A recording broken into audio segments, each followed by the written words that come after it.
warahmatullahi wabarakatuh. Pemirsa, jumpa lagi bersama saya Ray Happyeni dalam program Tamu Tribun.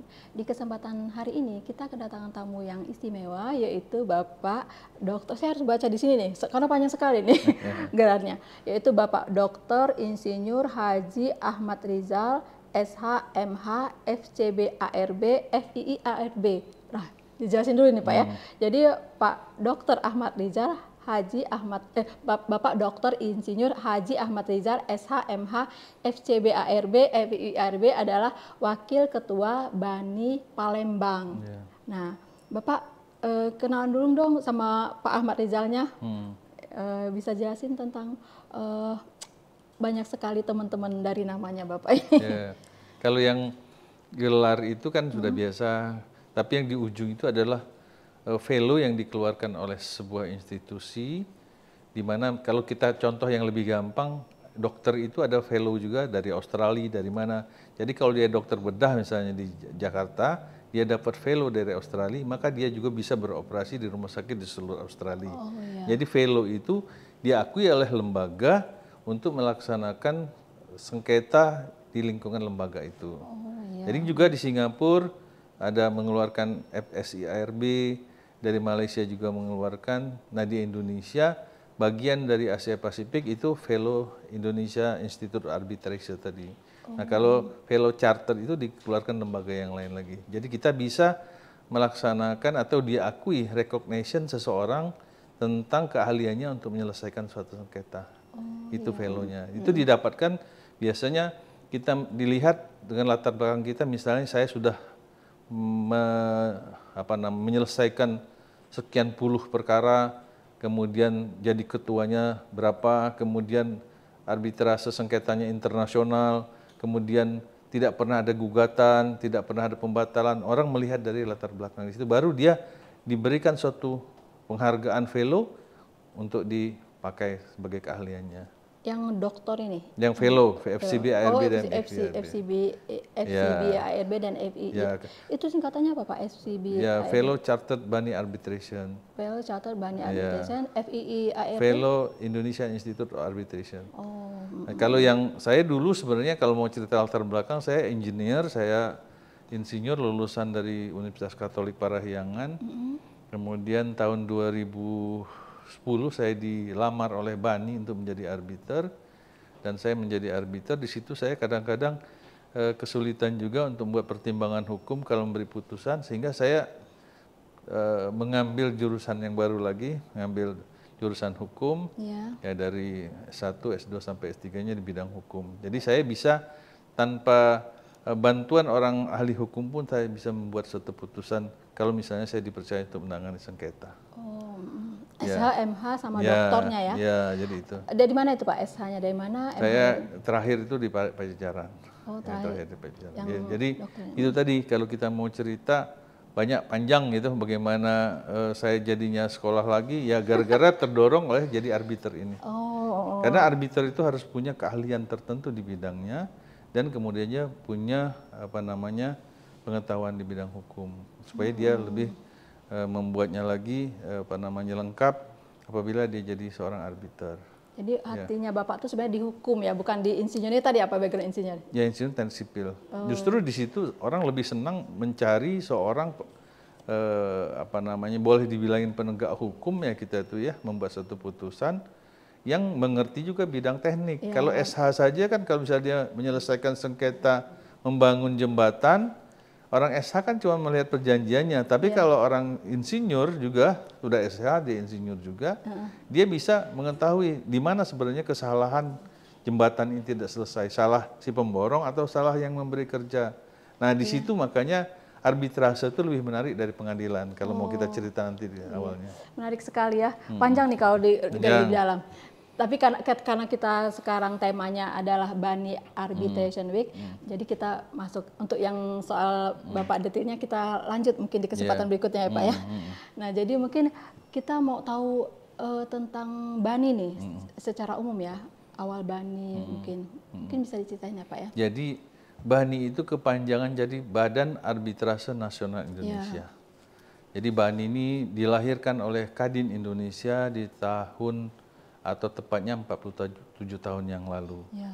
Di mana pada saat itu Indonesia menghadapi krisis sekitar tahun 96-97, krisis ekonomi, sehingga para investor yang ada di Indonesia dari negara-negara besar, Eropa, Amerika, dan lain-lain, meminta Indonesia menyiapkan suatu undang-undang untuk melindungi investasi mereka. Di antaranya ada dikenal undang-undang penanaman modal, ya, dan salah satu kemudian undang-undang kepailitan, dan ada juga undang-undang tentang arbitrase. Jadi lahirnya pada saat itu. Apa itu yang disebut dengan arbitrase? Arbitrase itu adalah forum menyelesaikan sengketa alternatif di luar pengadilan. Orang selama ini hanya tahu kalau sengketa bermasalah, berperkara pasti ke pengadilan. Ya. Ternyata di dunia ini sudah disiapkan oleh PBB melalui Uncitral Modelo untuk menyelesaikan sengketa khusus komersial, bisnis, itu melalui arbitrase. Oh, ya. Tidak melalui pengadilan. Kenapa? Kalau pengadilan itu kita sudah tahu panjang, dari pengadilan negeri nggak puas yang kalah bisa ke pengadilan tinggi, dari pengadilan tinggi bisa ke Mahkamah Agung, kasasi bisa, kemudian PK dan lain-lain yang waktunya kira-kira bisa sampai 4-5 tahun. Ya. Baru ada keputusan tetap yang inkrah disebut ya. Nah, kalau di arbitrase sesuai Undang-Undang Nomor 30 Tahun 99 dinyatakan arbitrase itu prosesnya paling lama 180 hari. Oh, ya. 6 bulan. Jadi beda sekali 5 tahun dengan 6 bulan. Bisa selesai dan inkrah. Dinyatakan di situ bahwa keputusan arbitrase itu sama kuatnya dengan putusan Mahkamah Agung. Oh, ya. Karena apa? Bagaimana mungkin orang membangun pasar, ada sengketa, dia stop nunggu 5 tahun baru dilaksanakan pembangunannya lanjutan. Pasarnya sudah mangkrak duluan, sudah hilang. Tapi dengan proses penyelesaian melalui arbitrase, misalnya 3 bulan selesai, ya bisa dilanjutkan lagi. Maka di luar negeri tidak pernah kita dengar proyek mangkrak, proyek tidak terselesaikan. Nah, di Indonesia masih banyak karena belum semuanya sadar menyelesaikan sengketanya melalui arbitrase. Jadi arbitrase itu adalah suatu forum penyelesaian sengketa yang putusannya sama dengan putusan Mahkamah Agung. Sama kuatnya gitu Pak. Dengan Mahkamah Agung, bayangkan. Nah, ini yang orang-orang banyak nggak tahu. Maka untuk itu, waktu tahun 2005 saya berkampanye menjadi calon ketua Kadin, saya bertekad membantu dunia usaha di Sumatera Selatan untuk menghadirkan lembaga arbitrase yaitu BANI. BANI ini paling tua di Indonesia dan paling terkenal dan paling banyak menyelesaikan kasus. Banyak penyelesaian sengketa yang lain, misalnya lembaga alternatif penyelesaian sektor jasa keuangan ada. Tapi semuanya belajarnya ke BANI dan belajarnya ke IRB karena dia yang paling tua. Nah, jadi orang kalau investor dari luar negeri atau BUMN atau perusahaan-perusahaan besar, dia tidak akan memilih pengadilan, boleh disampaikan. Contoh, kenapa sampai demikian? Untuk proyek-proyek infrastruktur yang besar-besar yang selama pemerintah Jokowi bangun jalan tol, pelabuhan, lapangan terbang, bendungan dan lain-lain, itu diharuskan diselesaikan dengan cara alternatif penyelesaian sengketa, bukan di pengadilan. Sudah diarahkan. Karena apa? Perlunya konsistensi dan jangan sampai pembangunan infrastruktur mandek. Jadi salah satu yang paling dipilih itu adalah melalui arbitrase. Dan juga tadi ada disebut ada mediasi segala macam. Tapi alternatif penyelesaian sengketa yang lain tidak inkrah. Yang inkrah itu hanya arbiter. Nah, di tahun 2007 saya terpilih jadi 2005 jadi ketua Kadin Sumsel. Di 2007 BANI Palembang hadir. Karena menurut BANI Jakarta juga satu keinginan saya yang kuat untuk mewujudkan itu. Kemudian memang bisnis di Sumatera Selatan ini besar ya? Tambang, perkebunan, perminyakan. Dan itu ternyata memang terwujud sekarang sudah banyak sengketa-sengketa itu yang diselesaikan melalui arbitrase. Jadi sekali lagi arbitrase itu adalah suatu cara menyelesaikan permasalahan. Karena begini, bagi seorang pengusaha ataupun direktur perusahaan besar ataupun korporasi, memang tujuan yang dicapainya itu adalah untuk mencapai profit. Nomor satu pasti dia ingin profit. Kedua keberlangsungan perusahaannya. Nah, tetapi tanpa disadari, sebagian dari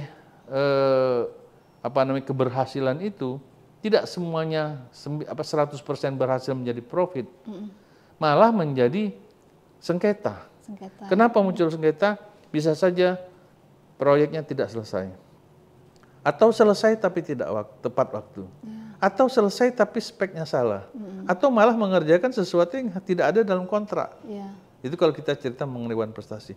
Nah, seperti bayangan, kalau orang jalan di tengah matahari, bayangan itu selalu ikut. Artinya apa? Risiko untuk sengketa dan muncul kerugian itu pasti ada.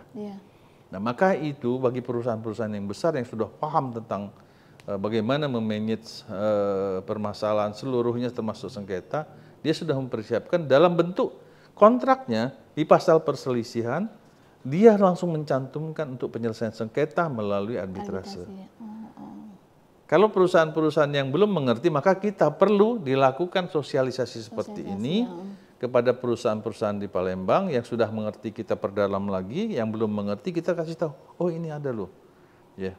Jangan malah kayak gini, dulu saya jadi ketua kadin, waduh bersengketa ke pengadilan lama, udahlah biarin aja lah, mau hilang 100 juta biarin aja. Padahal 100 juta itu adalah uang misalnya. Karena apa? Dia sudah muncul rasa frustasinya tentang lamanya. Malah katanya ada dulu istilahnya tuh kita hilang sapi mau ini diselesaikan malah kita hilang kebo katanya gitu ya. Nah, jangan sampai seperti itu. Apa? Ya harus melalui forum-forum penyelesaian yang lebih pasti, lebih cepat dan apa? Arbiter-arbiternya punya keahlian. Seperti saya arbiter punya keahlian di bidang teknik sipil sama berminyakan. Saya punya latar belakang di BPH Migas.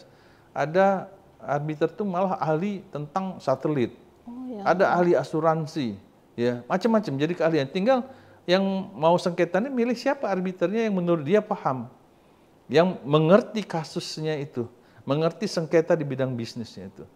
Jadi itulah. Kalau dulu orang pernah dengar, kalau kita dengan Filipina sedang bersengketa berbatas laut, misalnya di Natuna, misalnya dengan Cina. Itu diselesaikan dengan arbitrase. Kita sering mendengar itu. Itu juga arbitrase, tapi itu arbitrase non-komersial. Nah, yang kita bicara sekarang ini adalah arbitrase yang komersial. Maka bisnis. Jadi Undang-Undang Nomor 3099. Jadi itu penting bagi dunia usaha karena tidak semua kontrak itu menghasilkan sesuatu profit, tapi kemungkinan juga akan ada sengketanya itu. Nah, perbedaannya dengan pengadilan, satu tadi kita cepat, kedua kita tertutup sidangnya. Kalau di pengadilan itu ketua majelis akan menyampaikan sidang dibuka dan terbuka untuk umum. Ketok. Kalau di arbitrase sidang dibuka dan tertutup untuk umum. Jadi hanya orang yang betul-betul berhak, misalnya apa? Direktur perusahaan yang memang berhak mewakili perusahaan keluar ataupun kuasa hukumnya. Di luar itu tidak boleh. Jadi kadang-kadang cuma 4 dari pihak pemohon, 4 dari pihak ini. Kenapa demikian? Kalau di pengadilan itu kadang-kadang kompornya banyak. Yang bersengketa nih tadinya cuma sengketanya hanya sekedar masalah uang yang tidak cocok hitungannya. Tapi karena ada kompornya dan ada muncul di media, jadi sakit hati muncul. Anak-anaknya pun sakit hati sehingga ini bisa musuh bebuyutan sampai kapanpun juga. Karena apa? Terbuka. Nah, kalau di arbitrase tertutup, maka jarang terdengar kan atau diberitahu, PT ini dengan PT ini, bank ini dengan bank ini, dia sudah tidak ada. Karena sifatnya rahasia. Ya, jadi rahasia yang berikutnya tadi saya bilang, mereka punya keahlian di bidang tertentu arbiternya, tidak hanya sarjana hukum. Buktinya saya awalnya bukan sarjana hukum, tapi saya insinyur di lamar jadi itu. Jadi mungkin secara garis besarnya di Indonesia tahun 47 tahun lalu sudah hadir, dan kalau kita tidak melakukan itu, maka kita juga tidak akan diterima putusan kita di luar negeri. Dengan kita adanya arbitrase, maka putusan arbitrase di Indonesia itu, karena kita menandatangani New York Convention 1958 tentang Recognition Arbitration Award, International Arbitration Award, jadi putusan di negara Amerika pun diterapkan di Indonesia bisa ya? Kita bisa terima. Kita juga putusan kita, arbiter kita, misalnya kita membuat putusan di Palembang, itu bisa diputuskan di mana kalau misalnya ada objeknya harus diselesaikan di negara lain. Tapi kalau kita tidak menandatangani fakta New York Convention tadi, maka kita akan tidak. Dan itu salah satu untuk mendorong orang investasi ke Indonesia berani. Oh, di sana sudah ada penyelesaian secara dengan arbitrase. Karena apa? semua yang perusahaan-perusahaan besar, korporasi besar, mereka istilahnya itu reluctant kepada pengadilan umum seperti itu. Ya. Pak, ada berapa banyak arbiter di Indonesia ini dan kemudian di Palembang ya sebutnya, di Palembang atau Sumsel kita sebutnya kalau untuk Palembang ya? Kalau Sumsel kita ya? malah Sumbaksel kita Sumbaksel ya, yang 3 orang tadi kan udah disebut sebelum ini. Iya. Mungkin bisa dijelasin. Jadi syarat menjadi arbiter itu sebenarnya mudah. Sesuai undang-undang pasalnya saya lupa, bahwa seseorang bisa menjadi arbiter dengan syarat satu, umurnya sudah 35 tahun, kedua, dia mempunyai keahlian bidang tertentu, dan ketiga, dia punya kemampuan untuk membuat suatu draft putusan. Dan yang paling akhir, dia ditunjuk oleh para pihak. Kalau dia nggak ditunjuk pihak, nggak akan bisa gitu loh.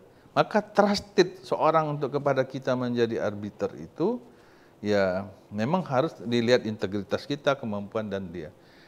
Kalau kita bicara arbitrase, itu ada 2 macam. Ada arbitrase institusional, ada arbitrase ad hoc. Oh ya. Jadi kalau institusional, itu tadi BANI, LAPS itu, ICC, LCIA, London Court International Arbitration, ada Hong Kong International Arbitration, macam-macam. Kalau di Indonesia yang paling terkenal BANI. Nah itu lembaga itu dia membuat suatu hukum acara sendiri, rule sendiri. Rule-nya itu kalau misalnya orang mau menyelesaikan di Indonesia pakai rule BANI, maka dia harus tunduk melalui hukum acaranya. Kayak di pengadilan jadi ada hukum acara juga kan, misalnya menghadirkan saksi, kemudian bukti-bukti, nah macam-macam itu ada hukum acaranya. Nah itu mereka membuat. Apabila mereka memilih kepada suatu lembaga tertentu, maka dia harus tunduk dengan peraturan lembaga tersebut. Itu namanya arbitrase institusional. Nah, di BANI itu ada sekitar 80 arbiter lokal seperti saya, ada lagi 80 sekitar arbiter asing. Jadi monggo, orang dari luar negeri pun juga mau pakai BANI, arbiter asing ada, arbiter ini juga Berarti ada. mereka datang ke Indonesia gitu atau bermukim di Indonesia atau gimana? Tidak. Jadi yang penting dia teradministrasi di sini gitu ya. Kemudian juga sudah pernah itu tadi macam-macam dia dipilih jadi arbiter itu syaratnya banyak. Dia sudah pernah jadi arbiter ad hoc, dia sudah berapa banyak sengketa yang dia itu harus dibuktikan dengan itu. Dan di BANI itu orang tidak pernah melamar itu bisa berhasil jadi arbiter. BANI itu selalu melamar atau direkomendasi oleh BANI-BANI wilayah. Berarti BANI mengelamar orang untuk menjadi arbiter. Saya dilamar 2010 dan saya mulai di 2010 kalau bersedia diminta BANI untuk 2 tahun memperdalam mengenai arbitrasi. Jadi saya ikut ke London, saya ikut kemana, saya ini. 2012 baru saya dapat kasus. Nah itu cerita untuk institusional. Jadi kalau kita ke Singapura namanya SIEC, Singapore International Arbitration Center. Kita ikut aturan hukum acaranya.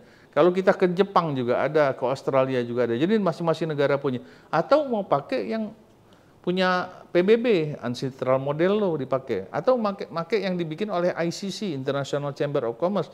Mereka mengeluarkan rule juga. Monggo, tergantung yang bersengketa ini mau pakai yang mana. Jadi namanya choice of forum, forumnya apa? Arbitrase, mediasi atau apa.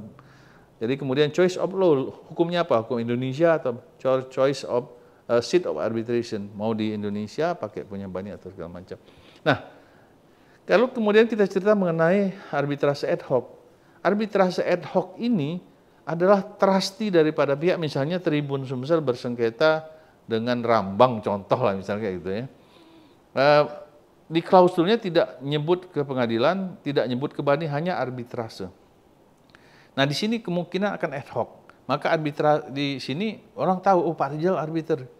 Dia ngerti nih masalah pers ya, saya mau nunjuk dia. Nah Rambang, dia lihat juga nih, jangan biar kosnya nggak terlalu tinggi, dia cari Palembang, dia tunjuk Prof. Joni misalnya gitu ya. Nah nanti saya yang dari arbiter yang ditunjuk oleh Tribun dengan Prof. Joni yang ditunjuk Rambang akan memilih 1 orang ketua. Ya, kalau kami nggak sepakat, misal mau nunjuk Pak A, ya, maka jalannya adalah apa? Kalau kami pakai rule BANI, kita minta BANI nunjuknya siapa ketuanya.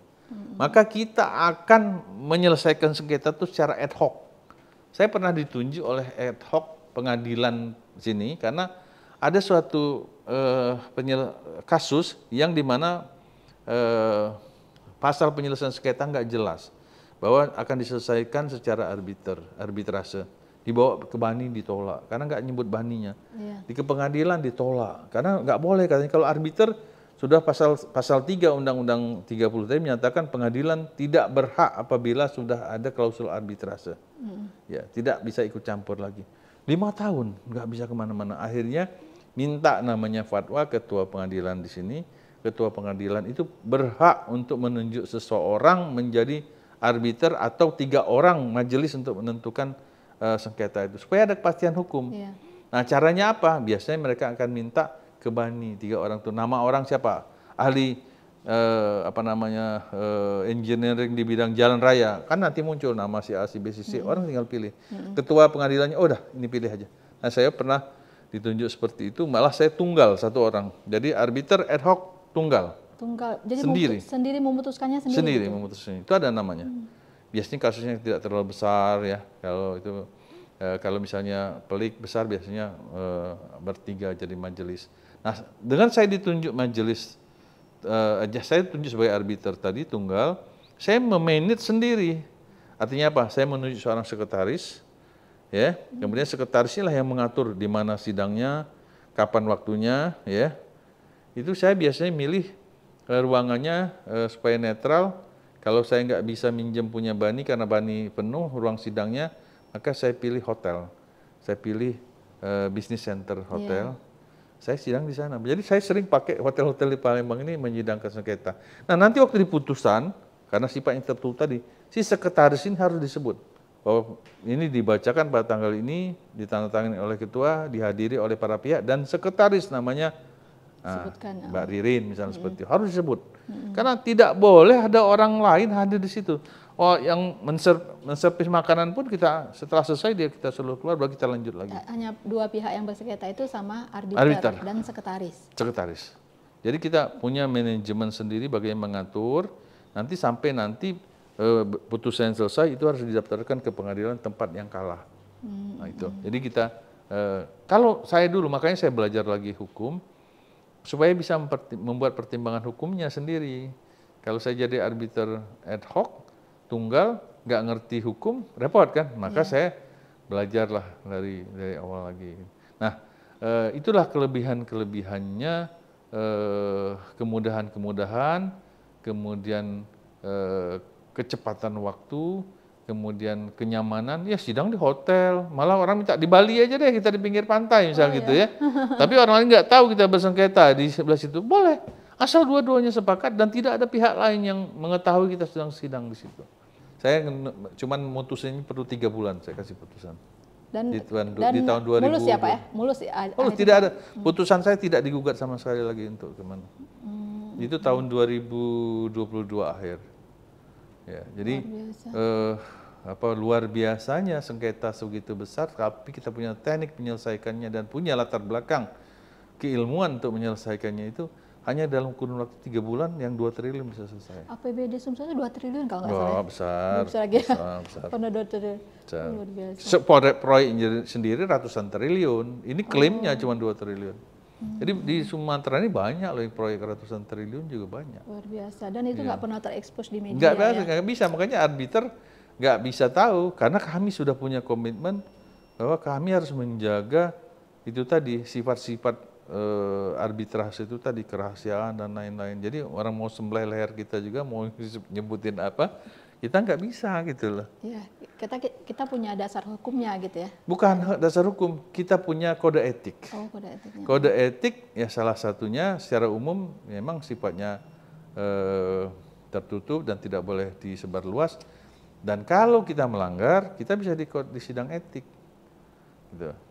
Jadi mari mudah-mudahan kita dengan sosialisasi, mudah-mudahan saya sudah cerita dengan Mbak Ririn dan rekan-rekan pers yang lain, mulai tahun 2025 2 bulan sekali deh kita bisa bikin acara untuk apa ya, tidak perlu banyak-banyak tapi yang penting efektif menyampaikan ke sana. Nah kembali kepada Arbitration Week, tiap tahun itu tuan rumahnya berganti. Kita tahun kemarin di Medan, tahun ini di Palembang.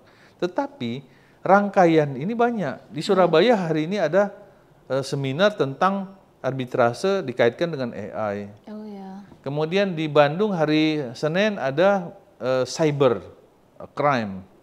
Ya. Jadi Pontianak membuat acara. Jadi seluruh Indonesia bani-bani wilayah itu membuat kegiatan sosialisasi, bentuk seminar, workshop dan lain-lain. Nah, kami di Palembang ada di Bangka kemarin kerjasama sama Tribun Bangka. Kemudian di Lampung itu kerjasama dengan Unila sudah dilaksanakan. Jadi ada 2 kegiatan. Dan untuk yang nasionalnya penyelenggaraan itu istilahnya kita diperbantukan untuk men-setting up acara, tapi istilahnya tuan rumahnya tetap Bani Jakarta. Kita ketempatannya jadi situ. Kita dapat tempat puncaknya Pak ya? Bisa dikatakan puncaknya. Sini, ya. Pada tanggal 30 ulang tahunnya Bani yang ke-47. Iya. 30 November. Nah, untuk di Palembang ini sebenarnya ada banyak sekali rangkaian acara juga ya Pak ya? Bisa cerita tentang itu Pak? Jadi Palembang ini kita ada beberapa rangkaian acara. Ya, di antaranya kita bikin namanya Bani Goes to Campus. Oh ya. Jadi kalau di universitas besar seperti di Airlangga, Gajah Mada, Pajajaran, Universitas Indonesia, mereka sudah punya mata pelajaran arbitrase. Tapi di universitas-universitas yang lain yang masih banyaknya ini yang fakultas hukumnya termasuk di Palembang belum begitu fokus terhadap arbitrase. Padahal itu tadi di universitas besar mereka sudah, kenapa kita nggak mulai juga? Maka kita sekarang coba sosialisasikan kepada universitas-universitas di Palembang ada 5 dan ternyata antusiasnya bagus, antusiasnya bagus. Mudah-mudahan ke depan mereka juga terbuka niat untuk membuat istilahnya ada mata pelajaran ataupun namanya apa sekarang nih namanya itu ya di universitas itu mereka ngambil prodi misalnya gitu ya, prodi, di bidang arbitrase. Karena memang arbitrase itu internasional, accepted seluruh dunia. Tiap tahun ada kongresnya. Saya baru pulang dari Sydney tanggal 5 sampai tanggal 9. Kemarin ada kongres arbiter se-Asia Pasifik. Saya 2 orang mewakili Indonesia. Dan banyak temuan-temuan ataupun fokus-fokus baru yang bisa kita tularkan. Misal contoh, kami akan membuat kerjasama dengan Hong Kong, di mana nanti investor Hong Kong di sini bisa di-handle oleh arbiter-arbiter Indonesia karena kita punya mutual agreement nanti kita akan jadi fellowship-nya Hong Kong. Hong Kong akan mengeluarkan fellowship-nya juga kita kasih dari Indonesia. Sehingga kalau ada kasusnya di sana kita bisa ke Hong Kong kita bisa jadi arbiter di sana. Di sini juga arbiter Hong Kong bisa masuk ke sini. Kita mencoba seperti itu sehingga jangan lagi diambil oleh pihak ketiga. Misalnya apa di Prancis, orang ke Prancis, ICC atau ke London atau ke Singapura. Nah, makanya kita mau mulai ambil alih, jangan sampai karena tadi nggak bisa Indonesia ke Hong Kong belum diakui gini. Akhirnya apa ngambil ke Singapura lagi. Di Singapura itu sebenarnya waktunya lebih lama, bisa 2 tahun baru putus. Kita paling lama 6 bulan. Sebenarnya kita di sini. Kemudian bagaimana mungkin kasusnya di Indonesia mau pakai arbiter asing, pengacara asing, cost-nya tinggi dong. Kemudian yang ngerti tentang hukum kita itu kita pasti yang mengerti itu gitu loh. Yang mengerti tentang kebiasaan bisnis di Indonesia itu ya tentu kita. Contoh, kalau kita misalnya sekarang ada sewa menyewa perkantoran misalnya contoh. Ada orang Singapura mau buka usaha di Indonesia, dia disewain gedung punya Tribun ini misalnya setahun 50 miliar 1 tahun sewanya. Teken setelah 2 tahun, nah mahal di Indonesia itu cuma 10 miliar. Nah, kenapa dia tadi tidak menggunakan arbiter Indonesia kalau sengketanya ini, jangan pakai sengketanya arbiternya Singapura. Singapura nggak ngerti pasaran di sini 10 miliar. Kami yang tahu 50 miliar itu disembelih istilahnya gitu, terlalu besar gitunya diambil keuntungan. Waktu kita mutusin, maka kita akan kabulkan. Mulai tahun depan harga gedung ini 10 miliar, bukan 50 miliar. Jadi sebenarnya kita lebih tahu tentang apa yang terjadi di Indonesia. Nah, tapi kita masih kadang-kadang sok-sokan, pengennya sidang di Singapura, ya nyenangkan pengacara, ya nyenangkan dengan misalnya BUMN besar seperti minyak, seperti gas, seperti penyelenggara komunikasi. Ya mungkin mereka itulah yang mesti disadarkan. Tapi sekarang sudah mulai berubah, sudah mulai bergeser ke Indonesia. Buktinya tadi saya bilang termasuk di Sumsel pun di Palembang sendiri sudah percaya perusahaan-perusahaan besar. Dan sebenarnya saya pernah menyelesaikan sengketa suatu perusahaan dari Belanda melawan satu perusahaan dari Hong Kong, hanya 1 hari saya selesaikan sengketanya. Itu di Palembang juga atau di Jakarta? Artinya saya mau ceritain orang luar negeri itu nggak mau lama-lama sebenarnya gitu. Asal dia melihat, oh ini nih adil, oh ini nih wajar dalam bisnis. Jadi kita selalu dorong dengan teknik-teknik kita supaya selesai dalam waktu cepat. Itu malah dalam 1 hari sidang itu bisa selesai. Dengan cara kita persuasif, pendekatan segala macam, menjelaskan bagaimana Indonesia segala macam. Jadi kalau saya disuruh milih, saya lebih senang milih orang-orang dari luar yang selesaikan sengketanya yang di sini, karena lebih fair mereka melihat kasus. Kalau di lokal tuh masih pakai perasaan gitu ya, masih pakai mesti aku lebih ini dari, nah kadang-kadang itu yang masih lokalan yang mesti kita sebenarnya harus cepat. Dan yang kemudian jangan musuhan. Contoh, PTA ini membangun jalan, jadi subkontraktornya ada PTB. Selama 10 tahun untung terus nih. Pada tahun berikutnya ada 1 kasus, ribut, rugi 100 juta. Tidak mau dua-duanya, padahal kalau ambil kerugiannya sudah 50-50, kamu berikutnya kan ada bangun jalan lagi, untung lagi 1 miliar kan nutup. Tapi karena dipanas-panasin, sehingga artinya apa? Pecah. Nah, arbitrase itu ini bagaimana supaya jangan pecah. Selalu dibikin mereka tetap harus kalian bekerja sama sekali. Damai lah ya, damai gitu ya. Bukan hanya sekedar damai, tapi kita perbedaan itu kita dekatkan gitu ya. Yang sudah jalan bersama-sama itu kita dorong lagi untuk sama-sama. Jadi sifat arbitrase itu dia komunikatif dan kooperatif, non konfrontatif. Jadi kita ingatkan juga pengacara yang bersengketa di BANI beda dengan pengadilan kita. Kalau di pengadilan kan kadang-kadang gontok-gontokan, itu namanya konfrontatif. Dia mau mencari kesalahan, argumennya mau keluar. Nah, kita di sini kita ingatkan, di sini non konfrontatif. Di arbitrase adalah komunikatif dan kooperatif. Ya. Pak, kalau kita lihat jumlahnya relatif dalam tanda kutip ya, kalau orang awam bilangnya nggak banyak ya, seperti yang dari di Palembang sendiri hanya ada 3 ya Pak ya. Nah, apakah jumlah itu cukup memadai untuk menangani kasus-kasus yang butuh arbitrasi? Jadi arbiter yang terdaftar di BANI itu bisa melaksanakan menghandle kasus di seluruh Indonesia. Itu yang paling penting. Artinya yang 80 tadi bisa di Palembang bersidang. Yang 80 termasuk yang 3 di Palembang itu? Ya. Jadi boleh dia nanti di Palembang pun juga kalau diminta pihak, jadi sengketanya di Palembang. Dia diberikan ongkos. Kalau saya di Jakarta ditunjuk soal 1 pihak untuk pegang perkara, biasanya saya nentuin sekali sidang berapa juta. Saya ngitung dong tiket berapa, kemudian hotel berapa, kemudian akomodasi. Jadi maka saya tentukan sekali sidang sekian juta. Kalau dia oke, saya jalan. Kalau nggak oke, saya nggak mau. Karena saya kan perlu kos untuk ke sana juga gitu. Kalau mau sidang di Palembang gitu kan, dia yang punya ongkos ke sini. Dan biasanya itu nggak ada masalah kita tentukan. Ada macam-macam. Ada yang dari Surabaya, ada yang dari mana, ada yang minta 15 juta sekali sidang, ada yang minta 10 juta, ada yang minta berapa juta, tergantung daripada kesepakatannya para pihak untuk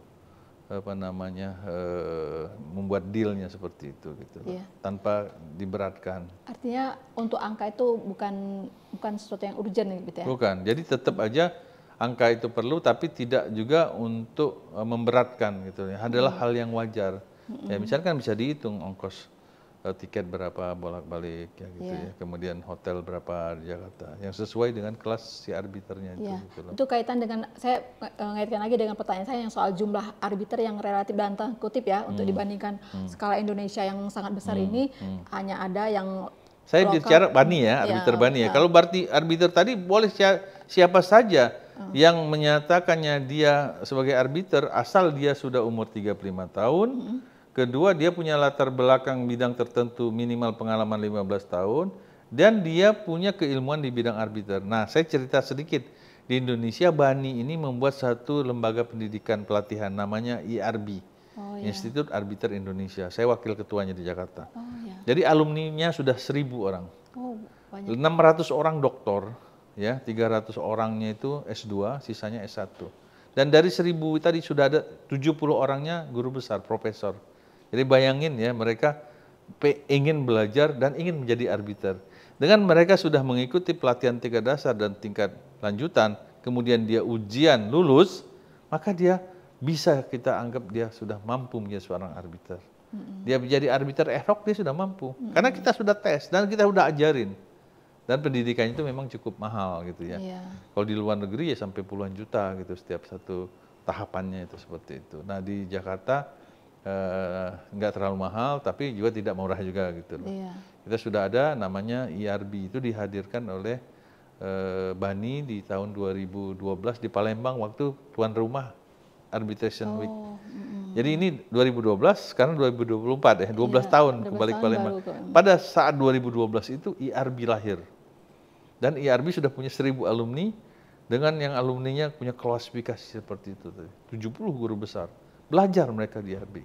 Luar biasa Pak ya. Ya, jadi kalau sudah lulus dari sana ataupun lulus dari di Singapura ada lembaga pendidikannya juga, di Malaysia, Hong Kong, setiap negara punya, dan dia tergabung dalam namanya RAIF, Regional Arbitral Institute Forum. Nah itulah kami yang suka berkumpul setahun sekali untuk membagi pengetahuan dan membuat kerjasama.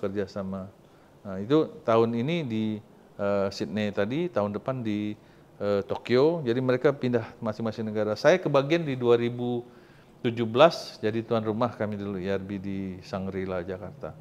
Jadi menarik karena arbiter itu tidak ada pensiun. Arbiter itu di BANI yang paling tua Ibu Hartati itu umurnya 94 tahun. Dan masih ketua BANI Surabaya. Luar biasa. Masih aktif ya Pak? Masih aktif, nanti datang ke Palembang. Jadi karena banyak ini diasah terus gitu ya. Profesor banyak ya Pak, profesor banyak ya? Banyak. Arbiter itu Ya kebanyakan ya, mereka ada profesor. Profesor itu kan sebenarnya penghargaan di akademik aja, tapi keahlian di bidang tertentu itu pengalaman yang dilihat. Jadi tadi ada ahli asuransi, ada ahli perbankan ya, ada ahli perminyakan, ada ahli satelit, ruang angkasa malah seperti itu gitu. Jadi mereka menghandle sesuatu sesuai dengan sengketa di bidangnya. Nah untuk diketahui di BANI itu sampai dengan sekarang 60% itu sengketanya bidang konstruksi. Yang kedua di bidang finansial, baru disusul oleh bidang-bidang yang lain. Nah sekarang trennya adalah infrastruktur, yang banyak sengketa. Tapi infrastrukturnya berkaitan dengan konstruksi juga, ya pembangkitan, jalan tol, bendungan, lapangan terbang, macam-macam lah di ininya gitu. Tetapi dari tahun ke tahun konstruksi tetap yang paling banyak. Nah di Indonesia ada satu lembaga sengketa juga yang disebut khusus di konstruksi namanya Badapski, tapi ternyata halayak pilihannya sebagian besar masih tetap ke BANI. Karena BANI tadi satu dia paling pertama, paling tua, paling dikenal, kemudian juga kebanyakan mereka itu orang independen. Artinya apa? Mereka itu tidak memihak ke suatu lembaga. Misalnya sekarang kalau misalnya seorang pegawai negeri di bidang pejabat di bidang tertentu, misalnya di departemen apa, kemudian dia menjadi arbiter, nah itu kadang-kadang orang masih agak mengkhawatirkan independensinya karena ada bayang-bayang itu. Nah, maka orang lebih senang melihat orang yang tanpa ikatan. Nah, maka ada juga akademisi, ada juga dari praktisi, ada dari lawyer, ada dari konsultan, ya sepanjang dia punya keahlian di bidang itu. Ya. Menarik sekali dan panjang banget ceritanya tentang BANI ini. Kalau ya, saya cerita arbitrase seharian saya bisa. Nah kembali ke Arbitration Week, tadi kita ada 5 perguruan tinggi, Universitas Sriwijaya, Universitas Muhammadiyah, Universitas Sakya Kirti, Universitas Taman Siswa, dan Universitas Tipada. Kita ada di 5 lokasi serentak di tanggal 29 mulai pukul 9 pagi ya, kalau nggak salah itu akan serentak. Kemudian kita juga ada kegiatan seminar di tanggal tanggal 30 pagi sampai siang. Kita juga ada press conference, press conference itu kalau mungkin jam-jam 3 kita akan mengundang seluruh media di sini. Malamnya kita ada gala dinner internal. Jadi kita ya senang-senang sesama arbiter, sesama pengurus. Jadi kita Bani wilayah ini ada 7. Dari paling ujung Pontianak, kemudian Bali Nusa Tenggara, Jawa Timur, Jawa Barat, Jakarta nggak usah dihitung, Palembang, Jambi, dan Medan. Jadi itu yang akan berkumpul. Kita mengadakan gala dinner khusus arbiter dan pengurus. Nah kemudian selesailah acara yang di Jakarta. Tapi kami sebagai host Bani Palembang membuat acara lain di tanggal 1-nya itu dengan mereka mengajak untuk berwisata sedikit lah ke beberapa tempat dan menikmati kuliner Palembang gitu. Sembari nanti di jeda antara itu kita mau peresmian kantor Bani. Alhamdulillah Bani Palembang sudah memiliki gedung sendiri, ya tidak akan pindah lagi, posisinya sudah settle, sehingga orang mencarinya juga lebih mudah, lebih gampang. Dan alhamdulillah kita dulu berasal dari Kadin, kita dapat gedungnya di sebelah Kadin, jadi kita sebelahan ke sana. Ya, itu jadi rangkaiannya. Terakhir di tanggal 1 malam kita jamu para tamu-tamu kita untuk makan di pinggir Sungai Musi untuk menyaksikan keindahan Jembatan Ampera. Mudah-mudahan lampunya udah hidup ya. Katanya mau dihidupin lagi. Ya, mudah-mudahan itu mudah-mudahan. Lagi ya. Ya itu rangkaiannya. Iya. Pak, kira-kira dari rangkaian acara yang digelar di Palembang ini dan melakukan HUT Bani ini, apa tuh kira-kira yang imbasnya ke Palembang ya, atau Sumsel khususnya? Atau Sumbaksel lebih luas lagi? Paling tidak pertama kita akan menyampaikan kepada halayak bahwa Bani Sumsel ini sebenarnya sudah ada dari tahun 2007. Kurasa orang banyak nggak tahu itu cerita itu bahwa ada Bani. Nah sekarang dengan kita akan reguler membuat kegiatan dan kita sudah resmikan itu, dan ada juga ada kegiatan arbitration center. Di situ kita dengungkan terus Bani Palembang ini eksis loh. Ini Palembang ini eksis dan tidak kemana-mana lagi di situ tempatnya, dan semua fasilitas sudah untuk sidang yang layak kita sudah siapkan. Ya, jadi dulu orang bertanya di mana Bani ini pindah-pindah karena dulu belum punya kemampuan lebih ya. Jadi pertama dulu kita kan tidak ada dukungan dana modal karena kita tidak boleh dapat sponsor. Sekarang pun kita punya kegiatan tidak boleh ada sponsor. Berarti gedung itu atas teman-teman semua Bani buat ngumpul terus bangunlah gedung itu. Jadi sama arbiter kita di Palembang kita sama-sama mendirikan itu. Jadi Bani silakan pakai itu. Nah tidak boleh ada sponsor. Karena apa? Misal contoh sponsor dari Bank Mandiri boleh kita terima. Tapi kita khawatir nanti suatu saat Bank Mandiri ini ada kasus bersengketa dengan pihak lain. Nanti pihak lain itu meragukan Bani ini. Wah ini pernah dapat sponsor pihak sana nanti. Jadi kami reluctant menjauhi seperti itu. Ya, jadi Bani dulu pindah dari saya ketua Kadin numpang di Kadin di atas satu ruangan. Kemudian saya pindah ke tempatnya ketua yang ditunjuk Pak Bambang Haryanto. Nah setelah waktunya habis, sudah 2 kali periode, pindah ke tempatnya Pak Joni. Pak Joni, setelah itu saya berpikir, saya juga udah nggak di ini lagi, kita harus punya tempat yang sudah strategis, yang nggak boleh beri, karena orang ya nggak bisa berpindah-pindah cari ini, cari itu. Orang mau lihat eksistensi gitu, eksistensi kantor. Nah jadi alhamdulillah kita sudah dapat tempat di sana dan tidak akan pindah lagi. Punya kantor yang representatif lah ya. Mudah-mudahan lah jadi orang udah sudah kesinilah, di sinilah titiknya Google Map-nya kan. Oke. Kayaknya kita udah sampai ke akhir nih. Mungkin Bapak ada pesan sebelum penyelenggaraan dari BANI Arbitration Week di Palembang ini? Ya, sebagai kata penutup mungkin. ya. Jadi mudah-mudahan dengan rangkaian acara ini arbitrase itu lebih dikenal luas lagi.